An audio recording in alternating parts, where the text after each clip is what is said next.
Hello and welcome to Mapping Sustainable Solutions with me, Kevin Thatcher. This week we're going to start to think about how we can compare sets of data. And we do this using statistical tests. Now, last week we looked at some basic descriptive statistics. We looked at how you can calculate things like mean, median and mode, and things like skewness and standard deviation that tell us something about the data and about the distribution of the data. Statistical tests allow us to do something rather more than that, in that we can start to make judgments about differences within the data or differences between data sets. This is achieved using a statistical test. There are a large number of different ones, and we're going to go through a number of them over the next few sessions. So our learning outcomes for this session are: we'll introduce the concepts of parametric and non-parametric data, you'll gain an understanding of writing and testing a hypothesis, and you'll also use a t-test to compare sets of data. So, parametric and non-parametric data. In the last session we talked a bit about the standard normal distribution, the bell curve distribution of data, which you expect to see with what is referred to as a normal data set. Now obviously you get some variations from that, and that's expected with any real world set of data, but not all data conforms to that normal distribution. Data that does conform to a normal distribution is referred to as parametric. Non-parametric data does not conform to a normal distribution. Now that may mean that the data is skewed. We looked at both positive and negative skew last week. Or it may mean that the data is multimodal. That's to say that it has more than one peak within the data set. The reason why it's critical to have an understanding of this and have an understanding of whether your data is parametric or non-parametric is that not all statistical tests will work for both types of data. Generally speaking, there are separate parametric and non-parametric tests that we can use. In order though to be able to use our tests, we need to have an understanding of how to test a hypothesis. Now the definition of a hypothesis is that it's a precise and testable statement of what the outcome of an experiment will be. It's something that we can refer back to and be able to then see whether our statistical test agrees or disagrees with the hypothesis. Generally, a hypothesis involves two variables, which are the independent variable, the thing that's controlled and changed by the experimenter, and the dependent variable, which is the thing that is usually measured. We take an example. If we were running an experiment where we wanted to see what the effects of certain types of nutrients were on plant growth, the independent variable would be the nutrient levels within the soil the plants were growing in, because we would have controlled that and set it at particular levels. The dependent variable would be how much the plant grows. So generally speaking, the hypothesis is written up as a null hypothesis. So what we're actually saying is there will be no difference in growth if plants are given differing amounts of water or differing amounts of nutrients. We then have an alternative hypothesis, which would be plants will grow more if they receive more water. But the hypothesis that we test is the null hypothesis, basically that everything is the same in both data sets. Now, one of the most simple and straightforward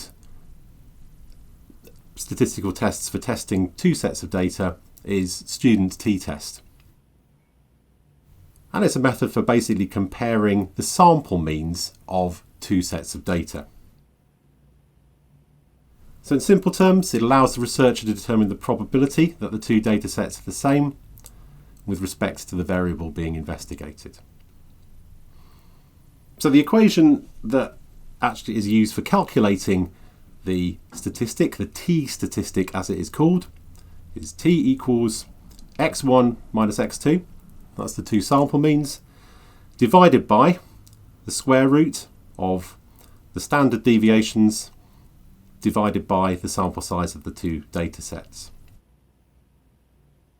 Now, as I said before with some of the descriptive statistics, when the calculations start to sort of look a little bit more confusing or terrifying, there are ways of doing students' t-test, both within a spreadsheet system, but also using the statistical software that we're going to be using for most of the tests that we do.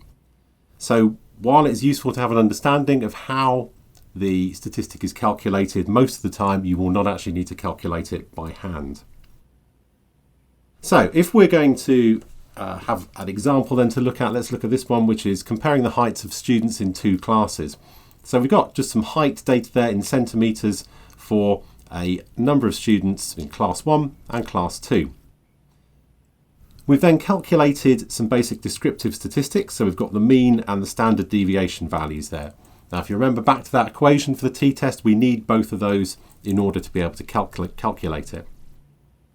Our null hypothesis is that there is no difference between the heights of the two classes. I've then filled in the equation for the t-value there. So you can see there's the two means, 169.57 minus 168.71. I've then got the standard deviation values, which are then squared and divided by 7 for the number of pupils are in each class. If we calculate that all through, we end up with a t-value of 0.171. Okay, now that we've calculated the t-value for our data, we now need to work out what that is actually telling us. Now what we then do with it is we compare it against a table of critical values for the t-statistic. Now critical values basically allow us to decide whether there is significant difference between the two sets of data.